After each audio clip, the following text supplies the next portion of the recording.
이번 분석을 시작하기에 앞서 투자 판단의 최종 책임은 투자자 본인에게 있다는 점을 명확히 말씀드립니다. 저희는 단순 참고용 정보나 분석을 제공할 뿐 특정 종목이나 섹터에 대해 매수나 매도를 절대 추천하는 것이 아닙니다. 자, 오늘 저희가 아주 깊이 파고들 주제는요, 정말 어마어마한 규모의 계약입니다.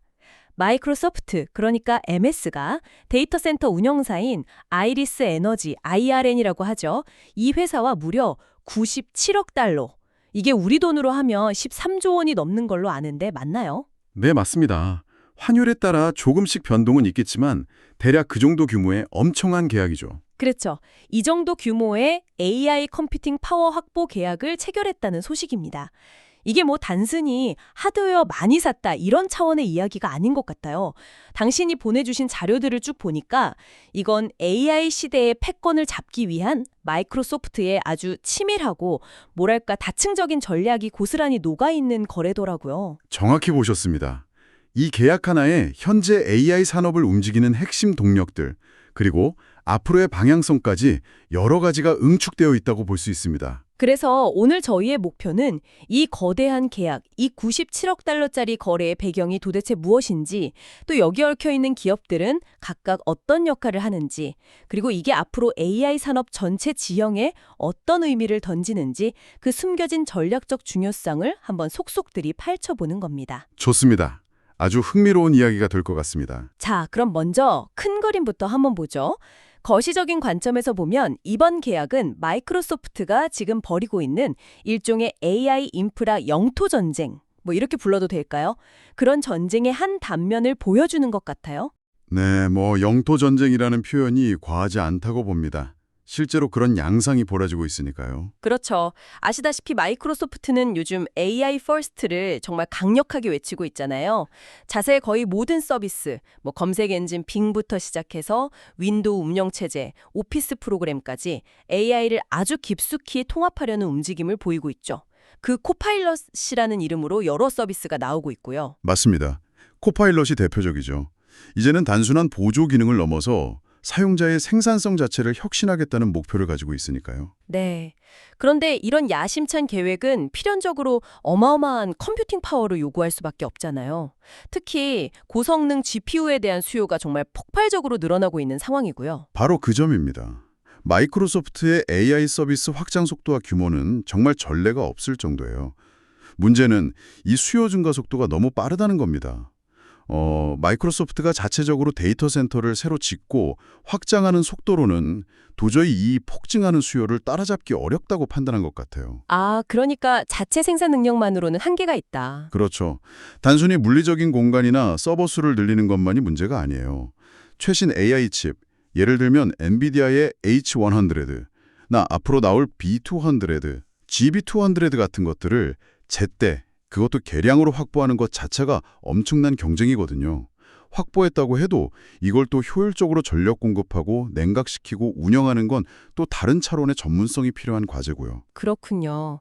단순히 땅 파고 건물 짓는다고 끝나는 게 아니네요. 네, 그래서 마이크로소프트는 자체 데이터 센터 증설과 병행해서 이번 아이랜처럼 AI 컴퓨팅 인프라 구축 및 운영에 특화된 전문 기업들과 손을 잡는 전략을 쓰고 있는 겁니다.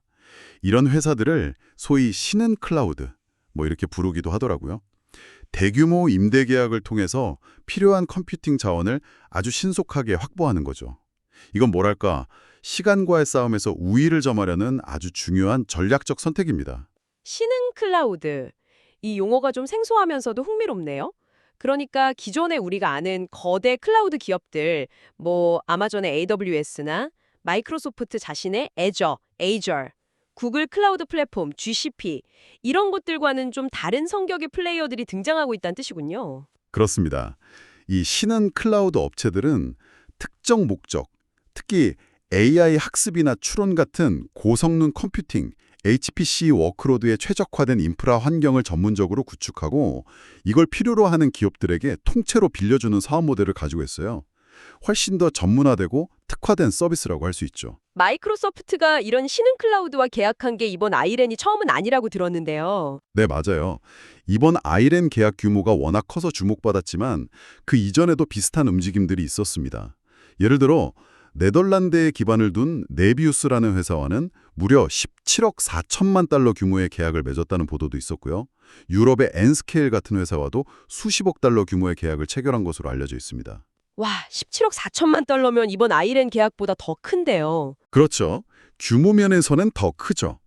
이런 걸 보면 이번 아이랜 계약이 그냥 일회성 이벤트가 아니라 마이크로소프트의 일관된 전략하에 진행되고 있다는 걸 알 수 있습니다. 현재 마이크로소프트는 가용 컴퓨팅 용량 부족이라는 현실적인 제약에 발목 잡히지 않으려고 해요. 경쟁사들보다 한 발 앞서서 미래 AI 시장의 파일을 선점하기 위해 그야말로 매우 공격적인 랜드그랩 모드에 돌입했다고 봐야 합니다. 랜드그랩, 땅 따먹기 같은 느낌이네요. 네, 비유하자면 그렇죠. 경쟁자들이 들어와서 좋은 자리를 차지하기 전에 전략적으로 중요한 AI 컴퓨팅 자원이라는 땅을 미리 대규모로 확보해 놓으려는 아주 공격적인 영토 확보 전략인 셈입니다. 그런데 여기서 약간 궁금한 점이 생기는데요. 장기적으로 보면 어쨌든 자체 데이터 센터를 계속 늘려서 직접 통제하는 게 비용 측면이나 운영 효율성 측면에서 더 유리하지 않을까요? 왜 이렇게 막대한 비용을 그것도 외부 파트너에게 지불하면서까지 이런 속도전에 집중하는 걸까요? 뭔가 다른 이유가 있을 것 같은데요. 아, 그거 아주 중요한 질문입니다. 이게 단순히 빨리 확보하자는 속도 문제만은 아니에요. 그 이면에는 아주 고도의 전략적인 자원 배분과 관련된 계산이 깔려 있습니다. 전략적 자원 배분이라 구체적으로 어떤 의미인가요? 자, 보세요. 마이크로소프트 내부적으로는 이미 자체적인 거대 AI 모델 개발과 연구에 어마어마한 컴퓨팅 자원이 들어가고 있습니다. 특히 오픈 AI의 GPT 모델 개발과 운영을 지원하는데도 막대한 자원이 필요하잖아요. 그렇죠. 챗GPT 돌리는데도 엄청난 컴퓨팅 파워가 필요할 테니까요. 네. 바로 그 내부 수요, 그러니까 자체 R&D나 오픈 AI 지원 등에 필요한 컴퓨팅 자원의 상당 부분을 아이랜 같은 외부 파트너, 즉 신흥 클라우드를 통해 해결하려는 겁니다. 그렇게 해서 확보한 내부 자원, 즉 마이크로소프트의 핵심 자산이자 주력 수익원인 애저 클라우드 데이터 센터의 컴퓨팅 파워는 어디에 집중시키느냐?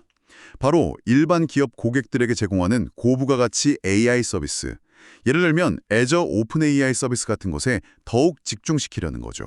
아, 그러니까 일종의 이원화 전략이군요.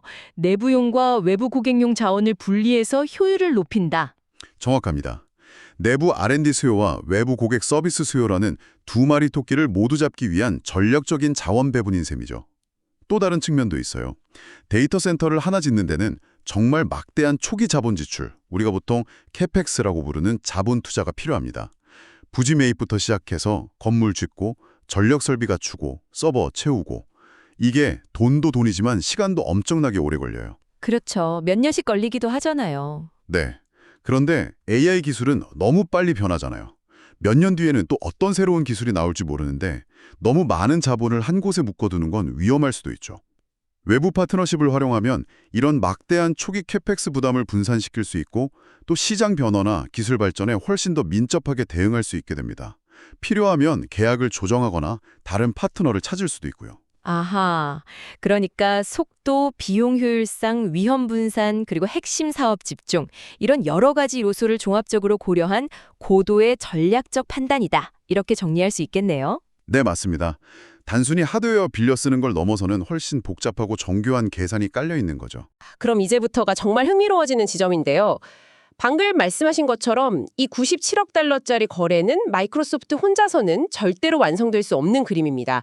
이 계약 뒤에는 각 분야에서 최고 수준의 역량을 가진 기업들이 마치 정교하게 맞물려 돌아가는 톱니바퀴처럼 움직이면서 거대한 AI 생태계를 만들어내고 있다는 것을 보여주는데요. 이 생태계를 구성하는 주요 플레이어들, 그들의 역할과 관계를 좀 더 깊이 들여다봐야 할 것 같습니다. 네, 아주 중요한 포인트입니다.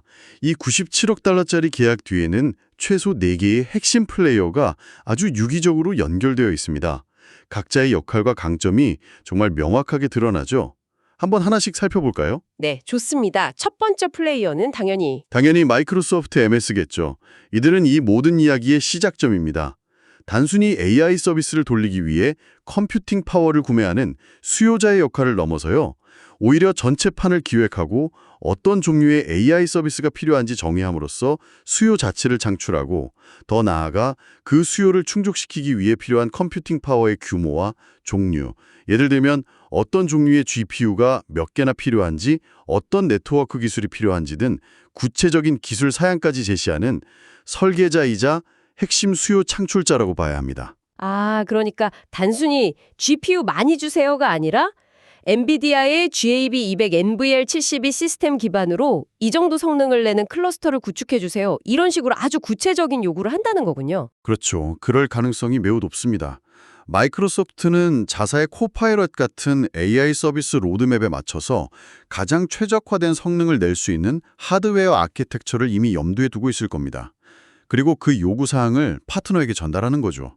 이건 마이크로소프트가 단순히 시장에 나와 있는 기술을 가져다 쓰는 게 아니라 자사의 필요에 맞춰 AI 인프라 시장의 기술 표준과 방향성 자체를 주도하고 있다는 걸 보여주는 중요한 대목입니다. 어떻게 보면 마이크로소프트의 요구사항이 곧 AI 인프라 시장의 기술 트렌드가 되어가는 셈이죠. 마이크로소프트가 이렇게 구체적인 스펙을 정해주면 이제 그 까다로운 요구사항을 실제로 구현해줄 파트너가 필요하겠네요. 그 역할을 하는 게 바로 두 번째 플레이어, 아이렌인 거고요. 맞습니다. 두 번째 핵심 플레이어는 바로 아이렌, 아이리스 에너지입니다. 이들은 마이크로소프트의 이런 까다로운 요구사항을 충족시켜 줄 수 있는 AI 인프라 전문 공급자로서 이번 계약의 핵심 파트너 역할을 수행합니다. 여기서 정말 흥미로운 점은 앞서 잠깐 언급했지만 아이렌의 과거 이력이에요. 네, 원래 호주 기반의 비트코인 채굴 기업이었다고 했죠. 네, 이게 정말 재미있는 반전인데요. 비트코인 채굴이라는 게 아시다시피 엄청난 전력을 소모하면서 고밀도로 집적된 컴퓨팅 장비, 주로 ASIC 칩이죠.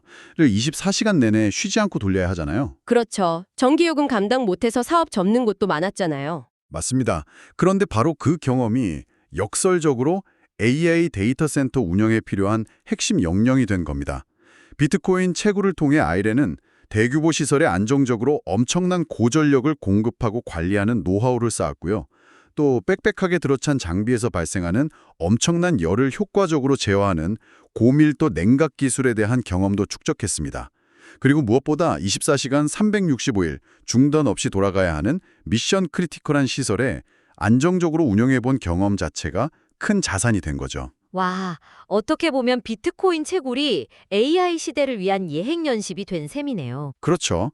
암호화폐 시장의 변동성 때문에 어려움을 겪기도 했지만 그 과정에서 쌓은 역량을 바탕으로 빠르게 AI 데이터 센터 사업으로 피보팅, 방향 전환을 했고 이번 마이크로소프트와의 초대형 계약을 따내면서 그 변신이 성공적이었음을 시장에 확실하게 증명한 겁니다.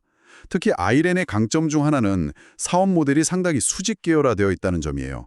데이터 센터를 지을 적합한 부지를 직접 확보하고 건설하고 그리고 가장 중요한 전력 구매 계약까지 직접 체결해서 안정적인 전력 공급망을 확보하는 능력을 갖추고 있습니다. 아, 부지 선정부터 전력 확보까지 다 직접 한다. 네, 이게 왜 중요하냐면 데이터 센터는 입지와 전력 확보가 사업 성패를 좌우하거든요.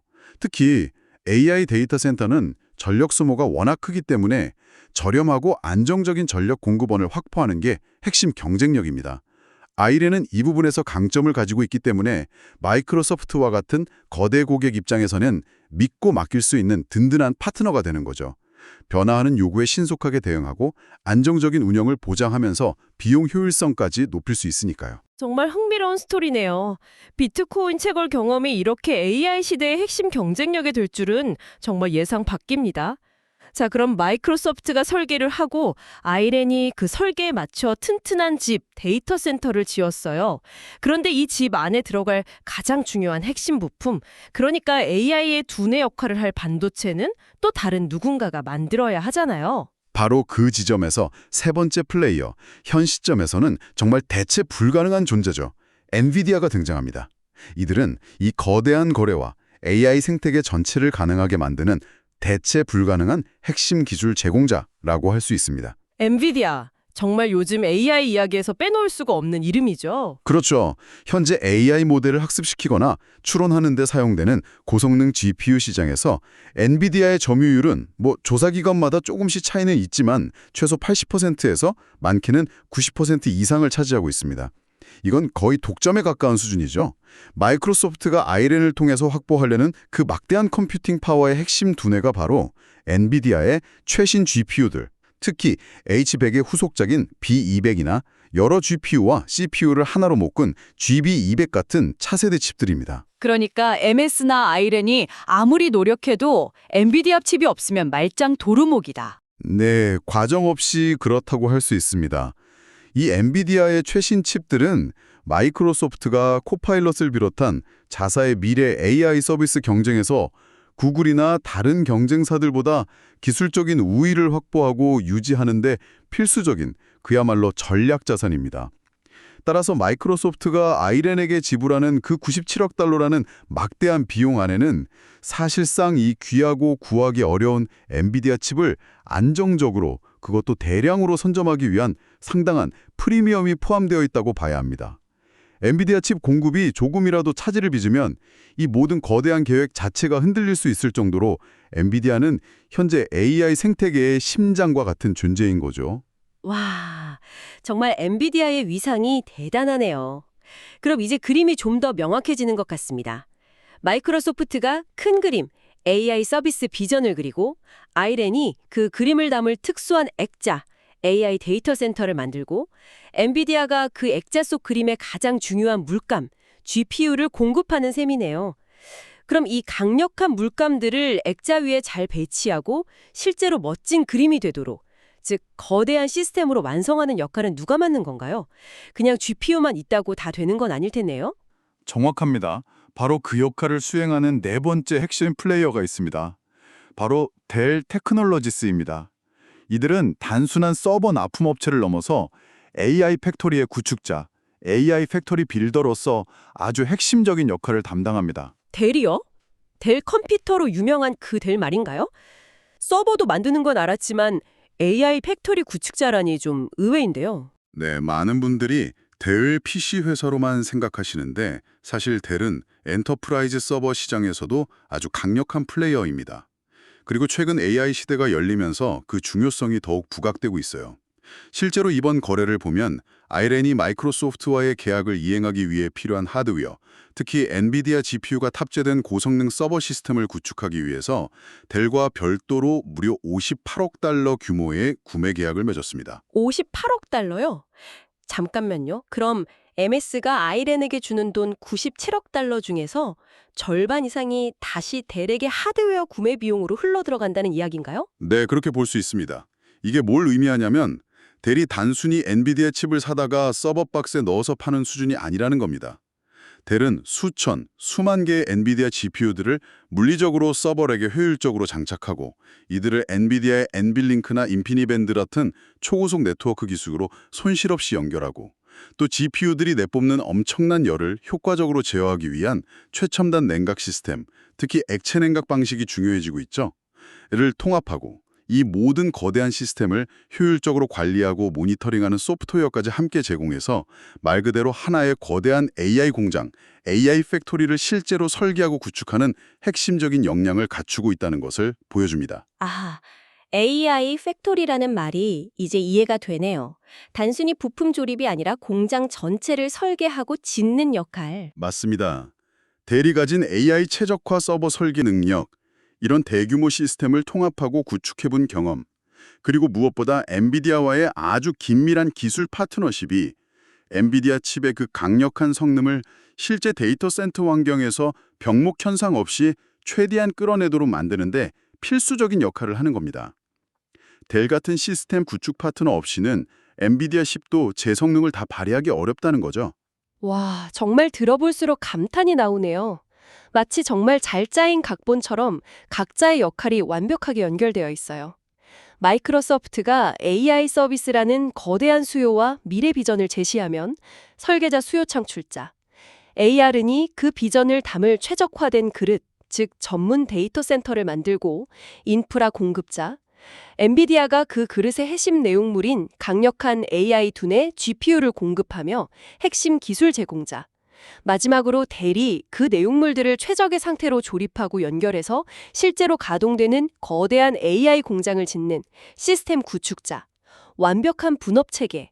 이 사각편대 중에서 어느 하나라도 빠지거나 제 역할을 못하면 이 거대한 프로젝트 자체가 제대로 작동하기 어려운 고도로 전문화되고 상호 의존적인 협력 관계라고 볼 수 있겠군요. 네, 정확하게 요약해 주셨습니다. 이 4개 기업이 유기적인 협력이 있었기에 97억 달러라는 천문학적인 규모의 계약이 성사될 수 있었던 거죠. 자, 그럼 이렇게 복잡하고 거대한 거래, 그리고 이 뒤에 숨겨진 사각편대의 움직임이 우리에게 그리고 AI 산업 전체에 던지는 더 큰 의미는 무엇일까요? 이제 좀 더 시야를 넓혀서 이런 움직임들 뒤에 숨겨진 다차원적인 함의들을 짚어봐야 할 것 같습니다. 네, 이 계약은 단순히 몇몇 기업 간의 거래를 넘어서 앞으로 AI 산업이 어떻게 전개될지에 대한 몇 가지 중요한 시사점을 던져줍니다.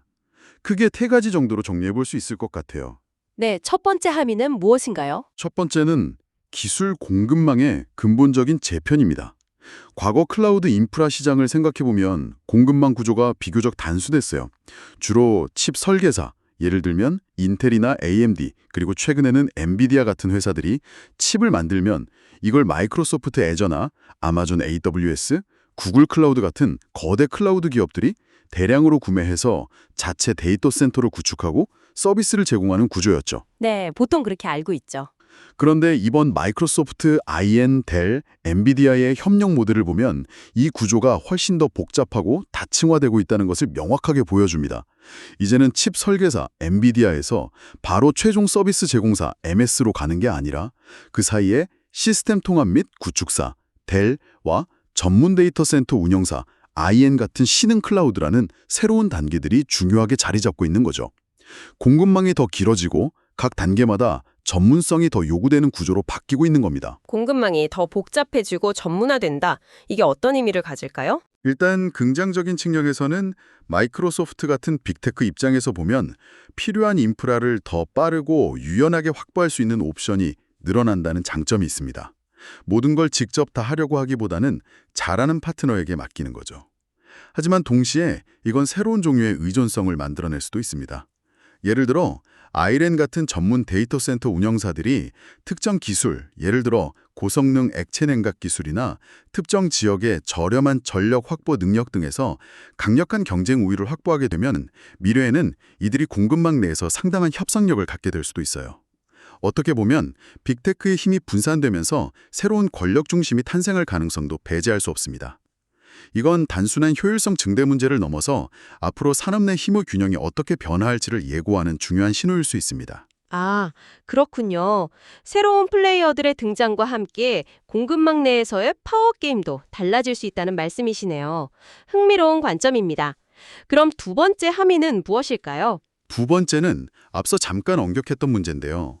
에너지와 컴퓨팅 파워의 불가분한 연결, 즉 에너지 컴퓨팅 넥서스의 중요성이 그 어느 때보다 전면에 부상했다는 점입니다. AI 데이터 센터, 특히 대규모 언어 모델 LLM을 학습시키거나 운영하는 데는 정말 상상을 초월하는 양의 전력이 소모됩니다. 종종 전기 먹는 하마라는 비유를 쓰는데 이게 전혀 과장이 아니에요. 네, AI 모델 학습 한번 돌리는데 드는 전기 요금이 엄청나다는 이야기는 많이 들었습니다. 맞습니다. 일부 연구에 따르면 GPT-3 같은 대규모 모델을 한번 학습시키는데 수백 메가와트시의 전력이 소모되는데 이건 수백 가구가 1년 동안 사용할 수 있는 전력량과 맞먹는 수준이라고 합니다. 그런데 앞으로 AI 모델은 더 커지고 복잡해질 텐데 이 전력 소모량은 기하급수적으로 늘어날 가능성이 높아요. 여기서 이번 계약의 핵심 시설이 들어설 장소가 텍사스주 차일드레스라는 점을 다시 한번 주목할 필요가 있습니다. 네, 아까 IRN의 강점 중 하나로 저렴하고 안정적인 전력 확보 능력을 말씀하셨죠. 그렇죠. 텍사스, 특히 서부 텍사스 지역은 미국 내에서도 풍력 발전을 비롯한 재생에너지 자원이 매우 풍부하고 상대적으로 전력 비용이 저렴한 곳으로 잘 알려져 있습니다. IRN은 바로 이 지역의 이점을 최대한 활용해서 경쟁력 있는 가격으로 대규모 전력을 확보하는 데 성공했고 이게 마이크로소프트와의 계약을 따내는 데 결정적인 역할을 했을 가능성이 높습니다. 이제 AI 데이터 센터 사업의 핵심 경쟁력은 단순히 좋은 위치에 건물을 짓는 것을 넘어서 얼마나 저렴하고 안정적이며 더 나아가 점점 더 중요해지는 친환경적인 서스테이너블한 방식으로 대규모 전력을 확보할 수 있느냐에 달리게 된 겁니다. 와, 그러니까 이제 AI 기술 경쟁은 단순히 더 좋은 칩, 더 좋은 알고리즘을 만드는 경쟁을 넘어서 누가 더 싸고 깨끗한 전기를 많이 확보하느냐는 에너지 확보 전쟁의 양상으로까지 번지고 있다는 거군요. 바로 그렇습니다. 앞으로 AI 패권 경쟁은 이 에너지 문제를 어떻게 해결하느냐에 따라 그 승패가 갈릴 수도 있습니다. AI 기술 발전이 이제 지구의 에너지 인프라, 환경 정책, 심지어는 지정학적 문제에까지 직접적인 영향을 미치는 시대가 된 거죠. 이건 정말 우리가 심각하게 고민해야 할 문제입니다. 지속 가능한 AI 발전을 위한 에너지 솔루션 확보가 핵심 과제로 떠올랐습니다. 기술 경쟁이 에너지 경쟁으로 직결된다는 점, 정말 중요한 포인트인 것 같습니다. 벌써부터 전력 부족 문제나 환경 영향에 대한 우려의 목소리가 나오고 있으니까요. 자, 그럼 마지막 세 번째 함의는 무엇인가요? 세 번째 함의는 천문학적인 규모의 자본 지출, 캐펙스와 그로 인한 시장의 가치 재평가입니다. 앞서 마이크로소프트의 캐펙스 이야기를 잠깐 했는데요. 이건 비단 마이크로소프트만의 이야기가 아닙니다. 구글, 아마존, AWS, 메타, 페이스북 모회사 같은 다른 빅테크 기업들도 AI 인프라를 구축하고 확장하기 위해서 연간 수백억 달러에서 많게는 천억 달러 이상에 달하는 그야말로 역사상 유례없는 수준의 막대한 자본 투자를 쏟아붓고 있습니다. 연간 1,000억 달러면 우리 돈으로 130조 원이 넘는 돈인데 한 회사가 1년에 그 정도를 투자한다고요? 정말 상상하기 어려운 규모네요. 네, 마이크로소프트만 해도 연간 캐펙스 규모가 이미 회사 전체 매출액의 상당한 비중을 차지할 정도로 커졌습니다. 다른 빅테크들도 마찬가지고요. 이게 뭘 의미하겠습니까? AI가 단순히 지나가는 기술 트렌드나 일시적인 유행이 아니라 인터넷 혁명이나 모바일 혁명에 버금가는 혹은 그 이상일 수도 있는 장기적인 패러다임 전환을 이끌 거대한 기간 산업으로 확실하게 자리 잡았다는 것을 이들 기업이 확신하고 있다는 명백한 증거입니다. 그러니 이렇게 엄청난 돈을 쏟아붓는 거죠. 그렇죠. 미래를 걸고 베팅하는 거네요. 맞습니다. 그리고 여기서 또 하나 중요한 점은 이렇게 쏟아부은 막대한 투자의 수혜가 단순히 마이크로소프트나 구글 같은 최종 서비스 제공자, 즉 빅테크 기업들에게만 국한되지 않는다는 겁니다. AI 생태계 전체에 걸쳐서 그 가치가 재평가되고 있다는 신호들이 나타나고 있어요. 대표적인 예가 바로 이번 계약 발표 이후 아이렌의 주가 움직임입니다. 아, 아이렌 주가가 많이 올랐나요? 네, 마이크로소프트와의 계약 소식이 알려지면서 아이렌의 주가가 그야말로 폭등했습니다. 이건 시장의 투자자들이 AI 혁명의 가치를 단순히 최종 서비스를 만드는 빅테크뿐만 아니라 그들의 야망을 실제로 실현 가능하게 만들어주는데 필수적인 역할을 하는 숨은 주역들, 즉 아이렌 같은 전문 인프라 기업, 델 같은 시스템 구축 기업, 그리고 물론 핵심 기술을 제공하는 엔비디아 주가는 이미 엄청나게 올랐죠. 등 AI 가치사슬, 밸류체인 전반에 걸쳐서 새롭게 재평가하기 시작했다는 명백한 신호입니다. AI 생태계 전체의 파이가 커지면서 그 안에서 중요한 역할을 하는 기업들의 가치가 재조명받고 있는 것이죠. 와, 말씀을 종합해보면 기술 공급망의 구조 자체가 변화하고 있고 에너지라는 새로운 변수가 핵심 경쟁 요인으로 떠오르고 있으며 천문학적인 자본 투자가 이루어지면서 관련 기업들의 가치도 재평가되는 그야말로 AI 혁명이 산업의 근간부터 시작해서 모든 것을 뒤흔드는 다차원적인 변화를 몰고 오고 있군요. 정말 거대한 흐름입니다. 이런 거대한 흐름 속에서 당신, 즉, 이 이야기를 듣고 계신 여러분께서 특별히 주목해야 할 부분은 무엇일까요? 결국 이 모든 변화들은 기술의 미래뿐만 아니라 우리의 에너지 정책, 투자 전략, 심지어는 우리가 매일 사용하는 기술 방식에까지 깊숙이 영향을 미칠 텐데요. 네, 결론적으로 말씀드리자면 오늘 우리가 살펴본 마이크로소프트와 ILN의 97억 달러 계약은 어쩌면 거대한 빙산의 일각에 불과할지도 모릅니다. 그 물밑에는 AI 패권을 향한 마이크로소프트의 치밀하고 거대한 전략적 그림이 있고요. ILN과 같은 전문화된 인프라 기업들의 놀라운 약진이 있으며 엔비디아라는 독보적인 기술 리더십이 버티고 있습니다. 또 이 모든 것을 현실 세계에서 구현해내는 델과 같은 시스템 구축 파트너들의 역량이 있고 궁극적으로는 이 모든 것을 가능하게 하는 에너지 자원의 중요성까지 정말 다양한 요소들이 복합적으로 얽히고 설켜 돌아가고 있는 거죠. 여기서 우리가 놓치지 말아야 할 가장 흥미롭고 중요한 포인트는 바로 이것인 것 같아요. AI 혁명은 이제 더 이상 소프트웨어나 알고리즘 같은 눈에 보이지 않는 코드의 영역에만 머무는 것이 아니라는 사실입니다. 아, 실물 경제와 연결된다는 말씀이신가요? 그렇습니다. AI 혁명은 이제 데이터 센터를 짓기 위한 땅, 건물, 그곳에 전력을 공급하기 위한 거대한 전력망, 수많은 서버와 칩, 그리고 그것들을 시키기 위한 첨단 냉각 기술 등 막대한 물리적 실체와 천문학적인 자본 투자를 요구하는 명백한 실물 경제, 리얼 이코노미의 영역으로 깊숙이 들어왔다는 사실입니다. AI는 이제 땅과 전기, 그리고 수많은 하드웨어 없이는 단 하루도 존재할 수 없는 우리 현실 세계에 아주 단단히 발을 딛고 선 거대한 산업이 된 것입니다. 이 점을 인식하는 것이 앞으로 AI 시대를 이해하는 데 매우 중요하다고 생각합니다. 오늘 정말 긴 시간 동안 마이크로소프트와 아이렌의 계약을 출발점으로 해서 AI 산업의 현재와 미래를 둘러싼 아주 역동적인 변화들을 깊이 있게 분석해 보았습니다. 전문가님의 통찰력 덕분에 복잡하게 얽힌 실타래가 좀 풀린 것 같습니다. 자, 이제 분석을 마무리하면서 이 방송을 듣고 계신 당신께 생각해 볼 질문 하나를 던지면서 마무리할까 합니다. 오늘 저희가 계속 이야기했지만 AI 경쟁이 격화되면서 정말 천문학적인 에너지 수요가 발생하고 있고 이건 이미 현실적인 문제로 대두되고 있습니다. 그렇다면 질문은 이겁니다. AI 패권을 향한 이 치열한 경쟁은 앞으로 다가올 10년 동안 전 세계의 에너지 생산 방식, 예를 들면 원자력이나 재생에너지의 역할 변화, 국가 간의 전력망 구조, 그리고 관련 기술 및 인프라에 대한 투자 지형을 과연 어떻게 그리고 얼마나 근본적으로 바꿔놓을까요? 이 질문에 대한 답을 스스로 찾아가시는 과정은 아마 저희가 오늘 다룬 내용에서 한 걸음 더 나아가 당신이 AI 시대의 미래를 더 깊이 이해하는 데 아주 중요한 실마리가 될 것이라고 생각합니다. 다시 한번 말씀드리지만 투자 판단의 최종 책임은 투자자 본인에게 있다는 점을 명확히 말씀드립니다. 저희는 단순 참고용 정보나 분석을 제공할 뿐 특정 종목이나 섹터에 대해 매수나 매도를 절대 추천하는 것이 아닙니다. 항상 여러분의 성공 투자를 기원합니다. 내용이 좋으셨다면 구독, 좋아요 부탁합니다.